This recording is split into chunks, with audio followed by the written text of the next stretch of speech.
ఏది దొరికినా అధికంగా కానీ అల్పంగా కానీ బాగా ఇంత దొరికినా మహాదేవ ప్రసాదం అని భావించి ధీరుడు అజగరంలాగా దానిని భుజించి జీవనం గడపడం మంచిది. లోకంపై ఉదాసీనంగా ఉండడం ఉత్తమం. అంటే నాకు అది ఉంటే బాగుంటుంది, ఇది ఉంటే బాగుంటుంది అని అనుకోకుండా ఇవాళకి అందింది పరమాత్మ చాలు అనుకునే బుద్ధితో ఉండడం సంతృప్తిగా, అది మంచి పద్ధతి అని చెప్తున్నాడు. ఒకవేళ భోజనం ఒక దినం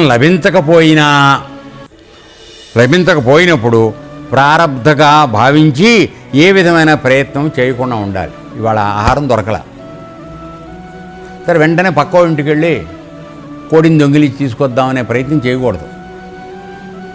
లేకపోతే వాళ్ళు ఏంటో బియ్యం డబ్బాలోంచి 2 డబ్బాలు బియ్యం ఎత్తుకొద్దామని ఆలోచించకూడదు.